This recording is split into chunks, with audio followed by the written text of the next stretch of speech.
15 जिलों की जो नवनियुक्त हल्का प्रधानों की संगठन की बैठक थी और आगामी 45 दिन में कैसे हर घर तक पार्टी का प्रचार पहुंचाना है, विस्तार से उस विषय पर चर्चा भी हुई और एक बिंदु जो 4.5 साल में पार्टी ने कार्यरत होकर जनता के बीच में करवाए हैं वो भी रखे गए और उसके साथ आगे कैसे पार्टी की नीतियों को, गतिविधियों को घर घर तक पहुंचाना है, उसके लिए भी एक बुकलेट तैयार कर उन तक पहुंचाई जाएगी और उन कार्यों को आम जनता के बीच में समय अनुसार पहुंचाया जाए। अच्छे सुझाव भी आए कि कैसे विधानसभा लेवल पर पार्टी के जन जागरण अभियान को और गति देनी चाहिए। और मुझे खुशी है कि सभी नवनियुक्त जिला अध्यक्ष मजबूती के साथ संगठन की कार्रवाई को आगे ले जाने का काम करें। इसके साथ जिस प्रकार से 2 मुहिम प्रदेश में चलाई जा रही है प्रदेश की जनता को भ्रमित करने की, पहली सिर्फ घोषणा कर यह दिखाया जा रहा है नॉन स्टॉप सरकार। आज करोड़ों रुपए हरियाणा प्रदेश के, जैसे भूपेंद्र हुड्डा ने हरियाणा नंबर 1 पे लगाए थे, नॉन स्टॉप हरियाणा पे लगाए जा रहे हैं। नॉन स्टॉप अगर हरियाणा बना है पिछले 4 महीनों में तो अपराध में बना है और उससे प्रदेश की हालात निरंतर अव्यवस्थित होती जा रही है। कल भी 2 घटनाक्रम प्रदेश में लॉ एंड ऑर्डर के हुए जिसको अब तक पुलिस ट्रेस नहीं कर पाई और ये हर रोज का अखबार का सुर्खियों का एक विषय बन चुका है, जहां नॉन स्टॉप क्राइम में हरियाणा प्राथमिक नंबर पर आते जा रहा है।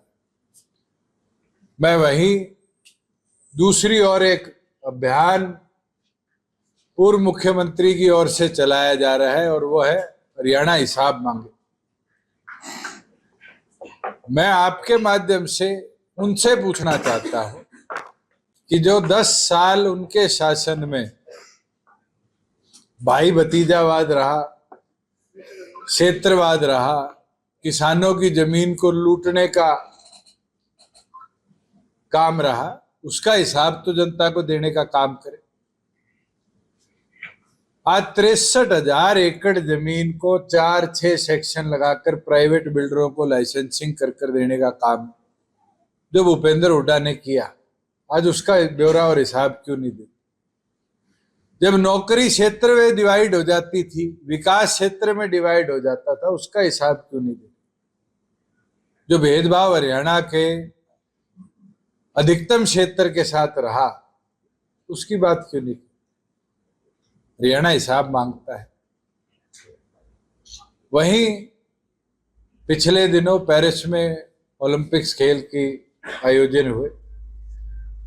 बड़े खुशी की बात है कि 6 मेडल्स के अंदर हरियाणा की हिस्सेदारी 83-84% थी।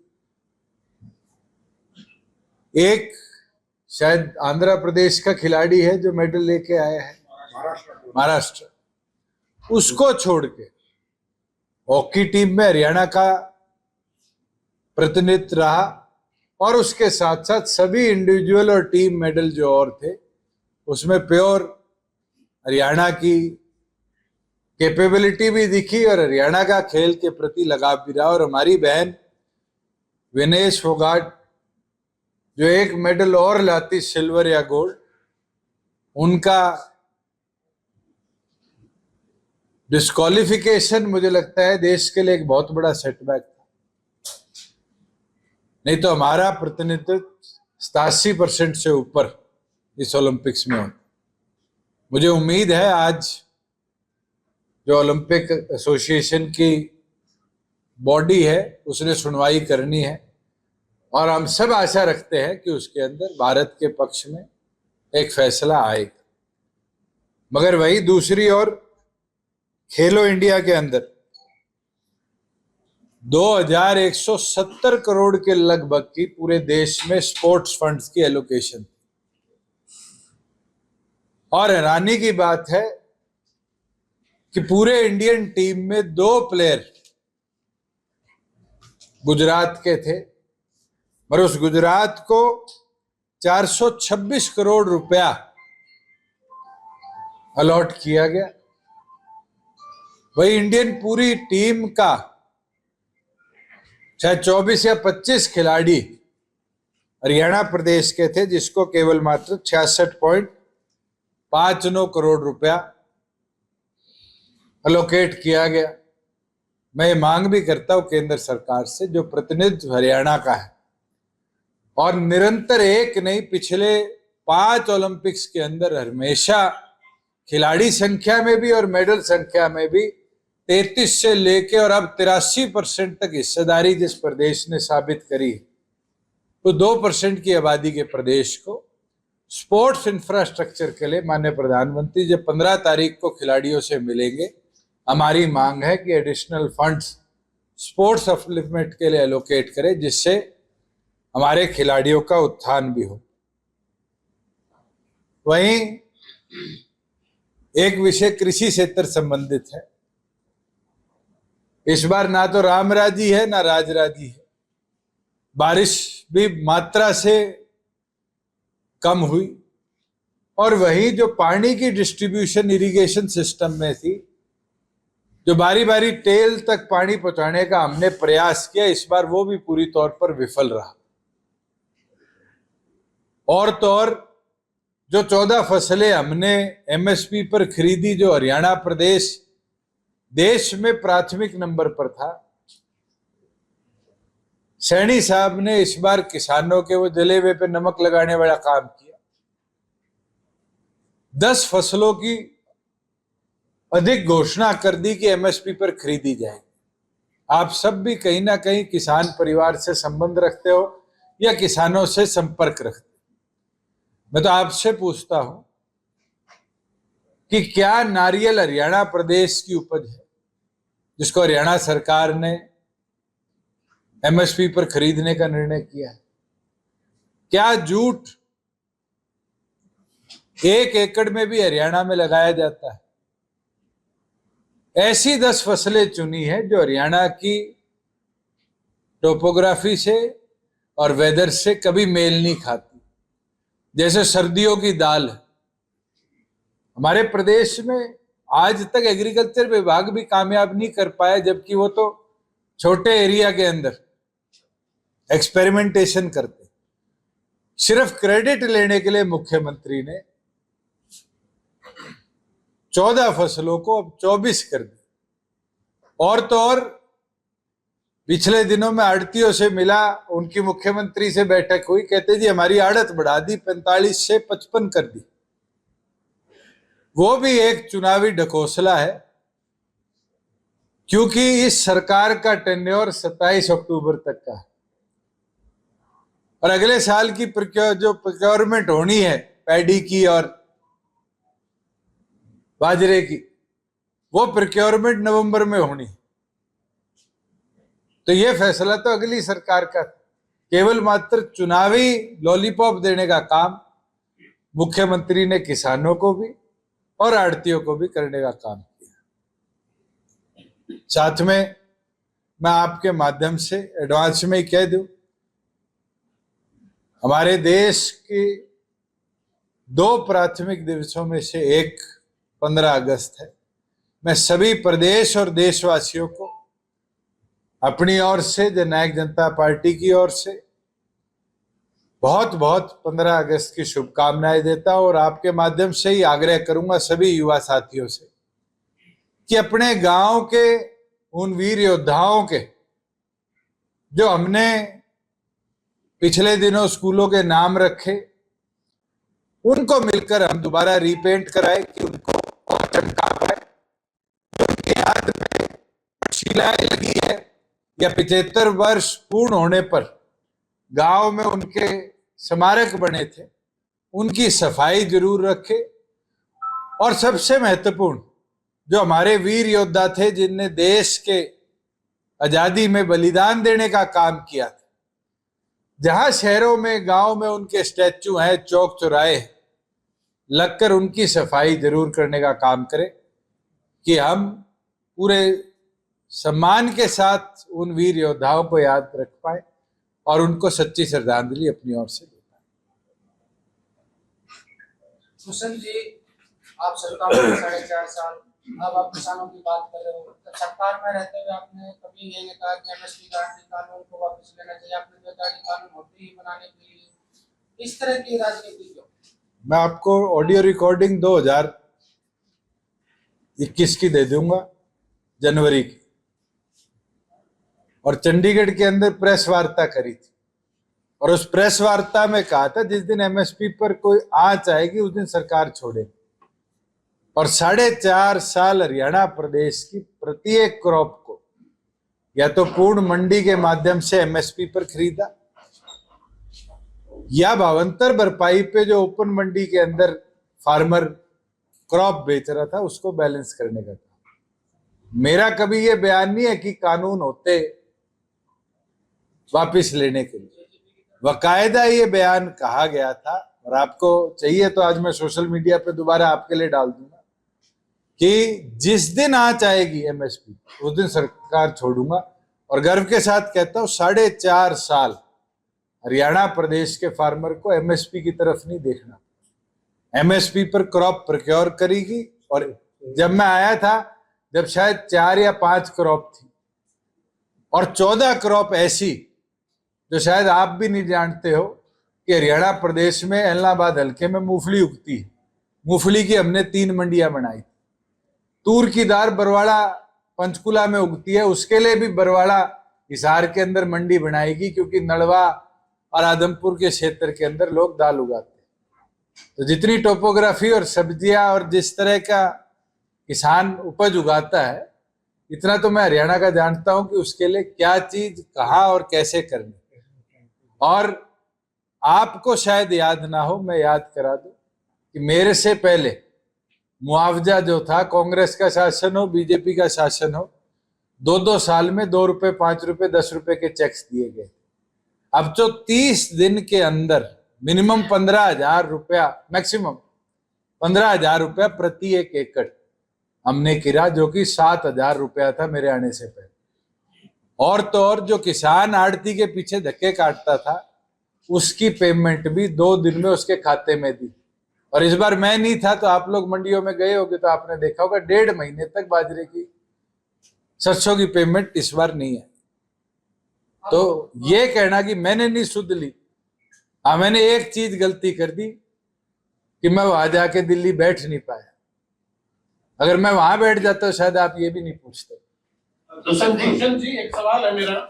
आपने शहीदों का स्टैचू का जिक्र किया, स्वर्गीय कालू देवीलाल की प्रतिमा को पूरे 7-8 महीने उसमें घुसिया गांव में, आज तक के दोबारा नहीं लग पाई है, जबकि ये मीडिया में खास सुर्खियां बना, आप तक भी पहुंचा था मामला। ग्राम पंचायत ने प्रस्ताव पास करके दिया था। स्टैचू जिसने बनाया था कलाकार ने, क्योंकि उसी की जिम्मेवारी थी कि वैसा ही फुल साइज चौधरी देवीलाल का स्टैचू बनाया जाए, मगर उससे बड़ा स्टैचू बनाने की मांग लोगों की थी कि हाईवे से दिखे। स्टैचू का बेस बन चुका है, क्योंकि एक दिन में मेटल नहीं डलता, मेटल डल रहा है, और जल्द उस स्टैचू को सेम जगह हम लगा देंगे। वो क्योंकि नेचुरल ओवर टाइम इरोजन के कारण गिरा, कोई और मिस हैपनिंग हुई, उन चीजों में ना जाते हुए की वजह से पंचायत का मेरे पास आग्रह आया था, और हमने जब भी कहा था कि ये हम पार्टी की तरफ से ही दोबारा उस स्टैचू को रिलोकेट। दुष्यंत जी, आप 4.5 साल सत्ता में थे, लेकिन आप जो आपकी टोन है वो ऐसे कि आपने फुल फ्लैग जैसे अपोजिशन का रोल निभाया, अभी भी आप बतौर अपोजिशन ही बहुत चीजों को हाईलाइट कर रहे हैं। आपको लगता है कि 4.5 साल आप सत्ता में थे, अब आपकी बात की उतनी वैलिडिटी, लोग उसको अपने उस अपोजिशन के लीडर के तौर पर एक्सेप्ट करेंगे, तो बोलेंगे कि 4.5 साल सत्ता में थे। दूसरी बात, जो जितना भी आपने किसानों को गिनवाया उसके हर एक के लिए तो किसानों को प्रोटेस्ट करना पड़ा, सूरजमुखी की एमएसपी हो या जितनी भी एमएसपी की लड़ाई चली है आपके इलाके में, हिसार में की लड़ाइयाँ आपको पता है, फतेहाबाद में आपको पता है, सिरसा में आपके घर का घेराव हुआ, तो ये तो सब किसानों ने लड़ के लिया है। उनकी जो लड़ाई थी उसको क्रेडिट ना देते हुए उसको भी अपना क्रेडिट मान रहे हैं। मैं आपको एक बार रिकलेक्ट करवा दूं, शायद एक बार सूरजमुखी का प्रोटेस्ट हुआ है 4.5 साल में। 3 बार मैं आपको बताना चाहता हूँ कि एक बार प्रोटेस्ट हुआ, पंजाब के फार्मर्स आए शाहबाद के अंदर, और उस प्रोटेस्ट में हाईवे जाम के, जबकि हरियाणा उस समय 3800 रुपए दे रहा था, पंजाब 3200 रुपए दे रहा था, और हमने उसको 6000 का कैप किया, 72 भरपाई योजना। एक चीज, जहां प्रधानमंत्री फसल बीमा योजना की बात कर रहे हैं, प्रधानमंत्री फसल बीमा का योजना का जो पैसा है वो प्राइवेट बैंकिंग कंपनीज देती है, ना कि सरकार देती है। एक धरना चला था हिसार के अंदर जो खेड़ी चोपटा तहसील का था, जहां पर पटवारियों की गलती से रिकॉर्ड अपलोड नहीं हुआ था, और वो धरने के बाद एक स्पेशल पैकेज बनाया गया उन फार्मर्स के लिए, उन फार्मर्स को मुआवजा दिया।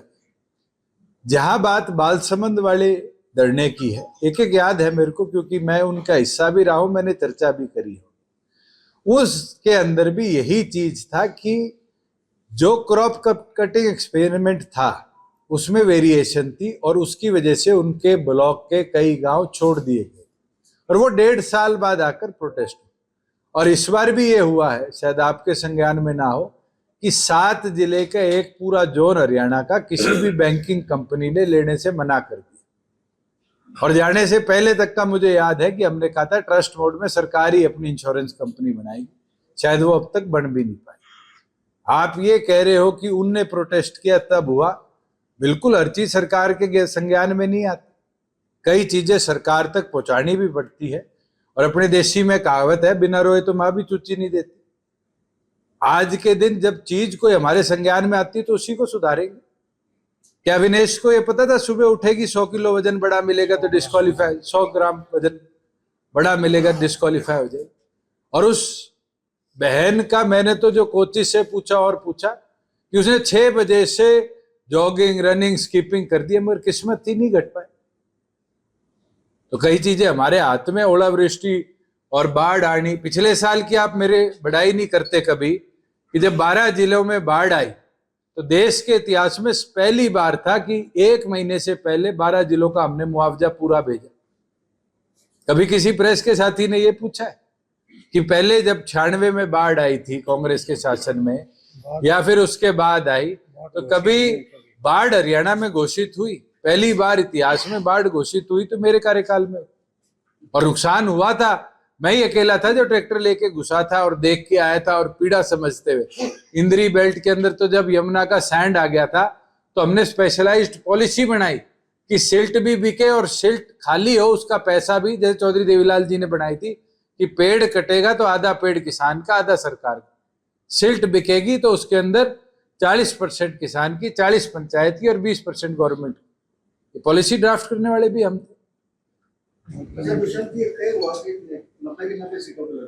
बिल्कुल तैयारी है, कोई हमें तो शक संशय है।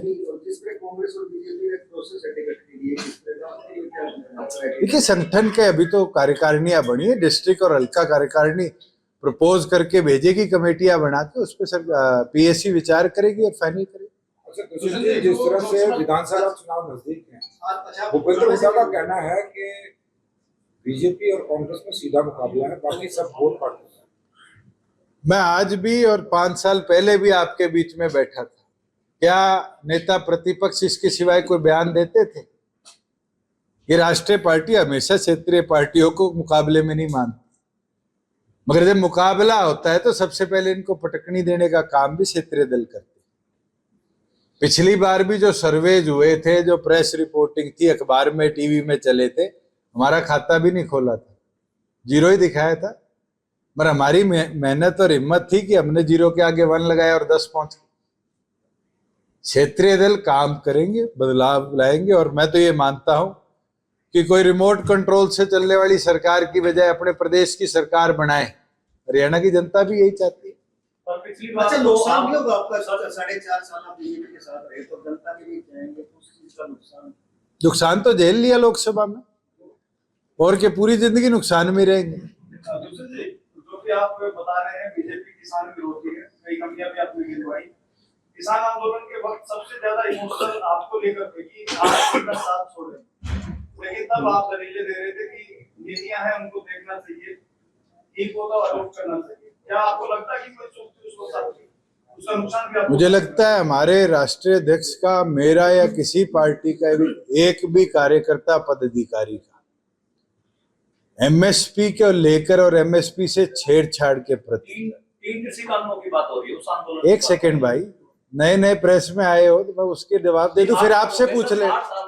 मैं इसलिए तो बोल रहा हूँ, मैं उनका जवाब दे रहा हूँ, बीच में मत टोका। आप प्रेस के साथी हो, आप सबका सम्मान है। आपने जब पूछा था मैंने शायद किसी और की तरफ भी नजर नहीं देखी। किसी भी पदाधिकारी का कभी एक लाइन से विरुद्ध बयान नहीं था कि एमएसपी पर छेड़छाड़ आएगी। डॉक्टर साहब ने तो ये तक कह दिया था कि मेरी जेब में इस्तीफा है, मैं उसी दिन 10 के 10 का दे दूं। कृषि कानूनों के ना हमने सपोर्ट में कभी बयान दिया, ना हमने उनकी कोई बैठकों में या जिले वाइज जाकर उनको ब्रॉडकास्ट करने का काम किया। विषय क्योंकि केंद्र सरकार का था, केंद्र में जो लोग थे उनने ही पार्लियामेंट में बैठकर उसके प्रति वोट दिया, खिलाफत करी, एब्सटेन किया। ये तो पार्लियामेंट का रिकॉर्ड है, आपको मिल जाएगा। हमारी स्टेट का कोई रोल नहीं था। स्टेट का रोल प्रोक्योरमेंट का था, और मुझे लगता है 4.5 साल हरियाणा प्रदेश की क्रॉप्स को हमने प्रोक्योर किया।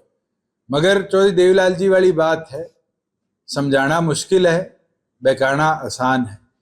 और हमारे विरुद्ध प्रोपेगेंडा जितने चले वो हमने भी देखे और आज भी झेल रहे।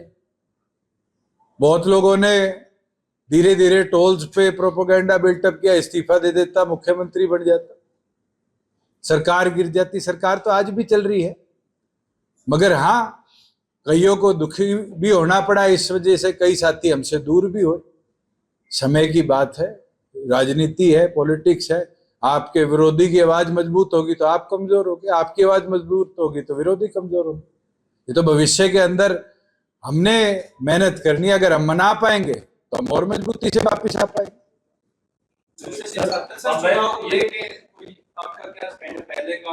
हमने क्लियर कर दिया छात्र, जो हमारा संगठन है इंसो के स्थापना दिवस में, कि हम एक्ट प्रपोज करेंगे प्राइवेट मेंबर बिल के तौर पे, जिसके अंदर छात्र संघ चुनाव डायरेक्ट प्रदेश में हो, जैसे Rajasthan university, Delhi university, Punjab university में होते हैं। ये चीज क्योंकि कोरोना और उस दौरान कैंपसेस के अंदर नहीं हो पाई, ये हमारी कमी है, हम इसको फॉलो नहीं कर पाए। सर, आपकी 10 सीटें हैं, आपको 0 दिखाया जा रहा था, लेकिन उस टाइम पे जो रेजिस्टेंस की वॉइस थी वो भी दूसरे छुपा रहा था, क्योंकि लगातार एक 5 साल का संघर्ष था। 2014 से 2019 का जो एक आपका कार्यकाल था लोकसभा का, उसमें भी आपने शानदार मुद्दे उठाए थे, तो उसका 2019 में फायदा मिला था। लेकिन आपको आप 4.5 साल सरकार में, तो सरकार में मैंने भाई कोई मर्डर कर दिया? मर्डर नहीं किया, लेकिन आज 20,000 किलोमीटर 4 साल में 20,000 एक से रूलिंग जमात में, और मर्डर करने की नहीं बात है, थोड़ा पॉलिटिकल वोकैबुलरी की स्ट्रॉन्ग रखनी चाहिए। मेरे को लगता है मर्डर वाली बात नहीं है। आप सरकार में थे तो आप एक रूलिंग क्लास के आदमी थे, और रूलिंग क्लास गांव में ग्राम अपने जो देहाती थे उनने रोज आपको झेलना पड़ा है। मैं दोबारा आपकी बात को कर दूं, आप मेरे को 4.5 साल का मुजरिम मत बनाओ। 4.5 साल में मैंने हरियाणा के लिए बहुत अच्छे काम भी करे। रोड नेटवर्क जो है प्रदेश का, मैं ही देख रहा था। 4.5 साल में 4 साल में डेवलप्ड रोड नेटवर्क जो था वो 20,000 किलोमीटर का है। एक प्रदेश के एक जिले का नहीं, 22 के 22 जिले का लिस्ट चाहिए। गांव वाइज, गांव टू गांव कनेक्शन जो रोड बनी है दे सकता हूं, पब्लिक में डाल सकता हूं। और अब भी जो सैनी साहब पत्थर लगा रहे हैं, ये 9,000 किलोमीटर की रीकारपेटिंग का भी इस साल का बजट के एडमिनिस्ट्रेटिव अप्रूवल मेरे शासन में। मैं प्राउडली कहता हूं 4 लाख करोड़ की क्रॉप प्रोक्योरमेंट 4 साल में मैं कर पाया।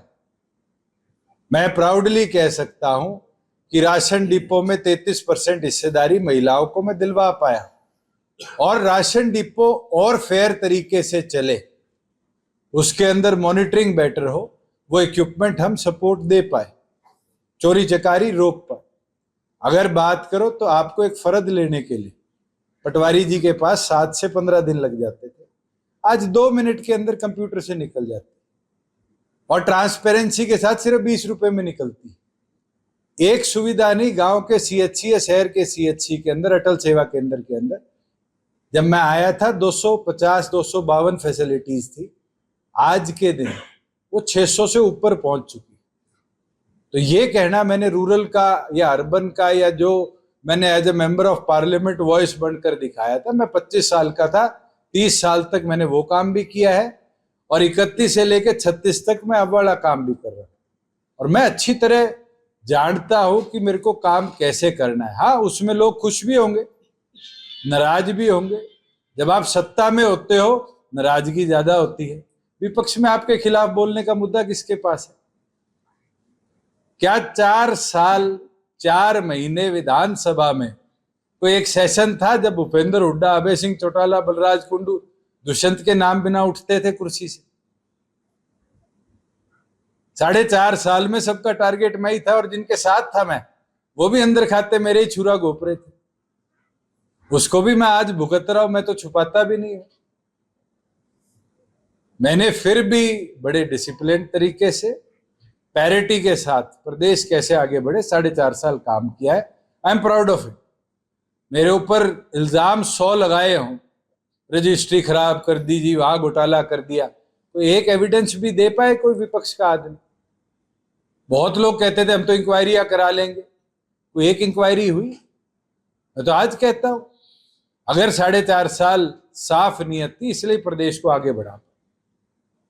वही कांग्रेस सर 10 साल का हिसाब मांग रही है। देखो, तो बीजेपी और कांग्रेस के, क्योंकि राष्ट्रीय लेवल पर इन दोनों ने रिमोट कंट्रोल से चलना है, वो अपने एक दूसरे की लड़ाई लड़ेगी, मगर जनता हिसाब मांगेगी दोनों से, 10 साल के कांग्रेस के शासन का भी और 10 साल के बीजेपी। एक बीएसपी और इनेलो का भी गठबंधन हुआ, इस बार कम उपयोग। तो अच्छी बात है, अलायंस हुआ है तो बधाई उनको। सर, आज जिस तरीके से विधानसभा चुनाव है, राम रहीम को पैरोल दी गई है, आप किस तरीके से देखते हैं? मैं 10 साल तिहाड़ जेल के अंदर धक्के काट के आया हुआ हूँ, जब डॉक्टर साहब और चौटाला साहब थे। कानून के प्रावधान में हर कैदी को 3 बार पैरोल और 2 बार फरलो, ये उसका अधिकार है। अगर किसी को मिलती है, कानूनी तौर पर मिलती है, तो मुझे नहीं लगता कि कोई उसके ऊपर टिप्पणी करने का हमें अधिकार। चुनाव होना है और अगर हमारे पास नंबर होते तो देखिए, विनेश के साथ एक टेक्निकल अड़चन है, और आपने मेरा परसों का ट्वीट भी देखा होगा कि 4 नॉमिनेटेड राज्यसभा एमपीज की सीट खाली है। हमारे देश में खेल प्रतिनिधियों को, चाहे वो सचिन तेंदुलकर हो, चाहे मैरी कॉम हो, हमेशा केंद्र की सरकारों ने रिकमेंड करके राष्ट्रपति के माध्यम से सिलेक्ट किया है। क्योंकि विनेश के परिवार से हमारे पारिवारिक संबंध भी रहे हैं, और पुराना मैं वाकया जो है निरंतर शेयर भी करता आया हूं कि ये खिलाड़ी कितनी मेहनत से और कितनी लगन के साथ आए हैं। जब विनेश के 5-4 साल पहले चोट लगी थी नी में, ओलंपिक से पहले, उस समय हमारे छात्र संगठन ने, इकलौता संगठन था इंसो, जिनने विनेश को रिकवरी के लिए आर्थिक मदद करने का भी, सम्मान देने का भी काम किया। विनेश 21 की लास्ट डे ऑफ नॉमिनेशन है, जब तक 29 साल और 361 दिन की, 30 साल मिनिमम एज है राज्यसभा की। तो भूपेंद्र हुड्डा जी और दुष्यंत ये जो कह रहे थे कि भाई हम चुनाव लड़ा देंगे, लड़ा नहीं सकते, क्योंकि उसकी उम्र नहीं हो रही। हाँ, अगर वो चाहते हैं तो फिर बजरंग से बात कर ले। अगर इसकी उम्र होगी है, मोखरे वाली हमारी बहन की, साक्षी की, उससे बात कर ले। वो जिसका नाम प्रपोज करेंगे मैं जरूर उस पर साइन कर सपोर्ट करूं। मगर विनेश के लिए, क्योंकि वो 30 साल की नहीं है, राज्यसभा में नॉमिनेट हो वो, हम तो यही प्रधानमंत्री से मांग कर सकते हैं। और मैं तो सभी 90 विधायकों से ये कोई सेशन आएगा तो आग्रह करूंगा कि मिलकर लिखित में प्रधानमंत्री जी को भेजे हरियाणा की तरफ से कि नॉमिनेशन के लिए महामहिम राष्ट्रपति विनेश को आगे करे। हाँ, एक चीज जो देखने वाली है, समझने वाली है, कि जो ये हुआ है डिस्क्वालिफिकेशन का, ये मुझे लगता है पूरे देश के लिए एक सेटबैक है कि हमारा आया हुआ एक मेडल उस मेडल टैली से कम। तुषार जी जो है बलराज कुंडू ने 2 माह का वेतन देने की घोषणा की है, कुछ आप भी करेंगे इस पे? चुनाव लड़ाने की भी घोषणा की। चुनाव लड़ाने के लिए भी कहा कि चलो पहले विनेश को तो आने दो, उससे भी पूछ ले उसके मन में क्या है।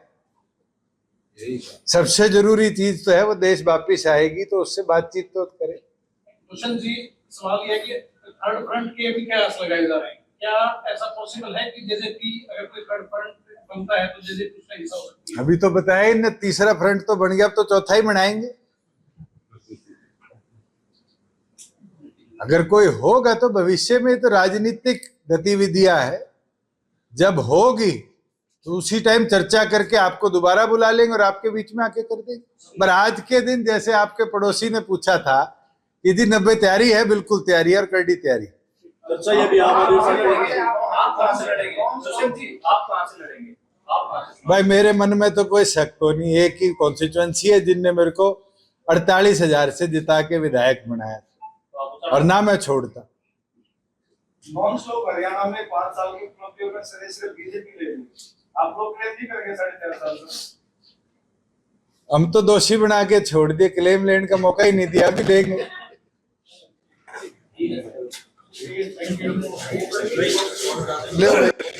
देश दुनिया की हर खबर सबसे पहले देखने के लिए फॉलो करें Dainik Savera TV, YouTube, Facebook, Instagram, X और व्हाट्सएप चैनल पर।